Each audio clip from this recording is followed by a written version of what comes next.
Hello বন্ধুরা, মালাস অ্যাক্টিভিটিসের পক্ষ থেকে আপনাদের অনেক অনেক শুভেচ্ছা। আজকে আমি চাইনিজ ভেজিটেবল রান্না করে দেখাবো, সম্পূর্ণই আমার পদ্ধতিতে। সম্পূর্ণ ভিডিওটা দেখবেন। যদি ভালো লাগে লাইক কমেন্ট শেয়ার করবেন, সাথে সাবস্ক্রাইব করবেন। প্রথমে আমি সবজিগুলো সিদ্ধ করে নিব। কড়াইয়ে জল গরম দিয়েছি, জল ফুটে ওঠার পর সবজিগুলো দিয়ে দিতে হবে।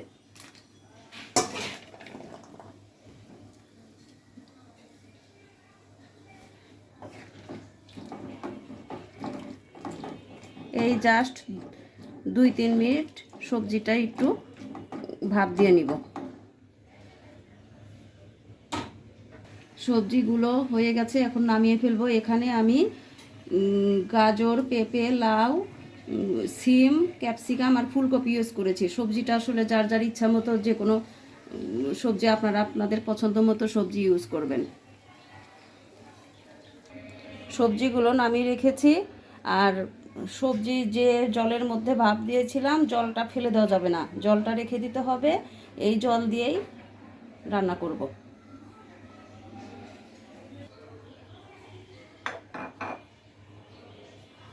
তেল গরম হয়ে গিয়েছে, এবার আমি পেঁয়াজ দিব। পেঁয়াজগুলি এরকম করে কাটতে হবে। এবার পেঁয়াজগুলো দিয়ে দিব।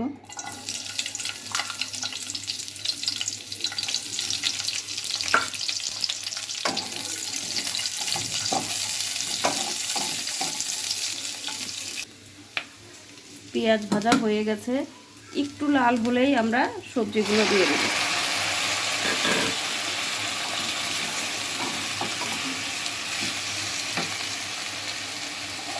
দিয়ে দিব।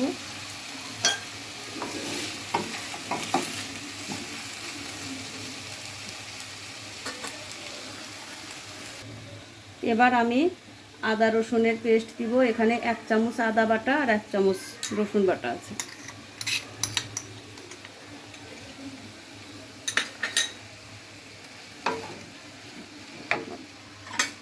এবার কয়েকটা কাঁচামরিচ দিব।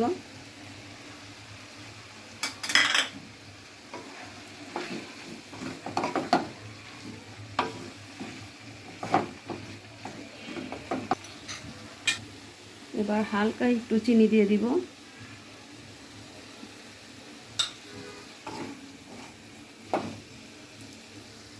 আমি কিছু পেঁয়াজ ভেজে নিয়েছিলাম আর কিছু রেখে দিয়েছিলাম, বাকি পেঁয়াজটুকু এখন দিয়ে দিচ্ছি।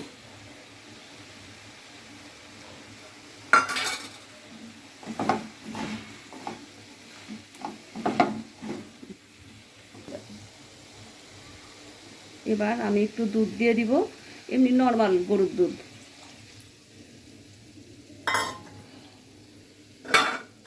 তারপর ওই সবজি ভাপ দেওয়া হয়েছিল সেই জল।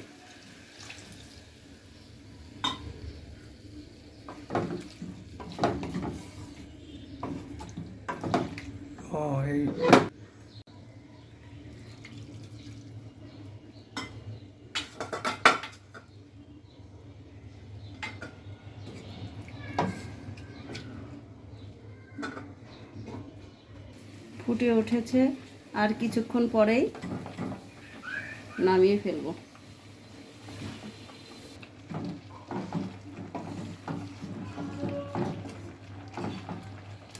কর্নফ্লাওয়ার দিয়ে দিব।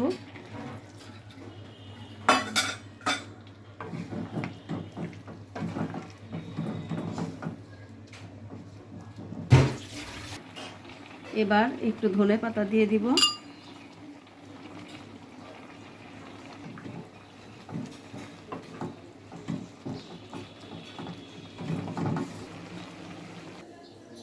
রেডি। এবার চুলা বন্ধ করে দিব। আমার চাইনিজ ভেজিটেবল কমপ্লিট। এটা আসলে এক একজনের স্টাইলে রান্না করে, এটা সম্পূর্ণই আমার স্টাইল, আমি এভাবেই করে থাকি। আমার বাসার সবাই খেয়ে পছন্দ করে। আপনারা চাইলে এভাবে রান্না করে খেয়ে দেখতে পারেন, সবার ভালো লাগবে। Thank you.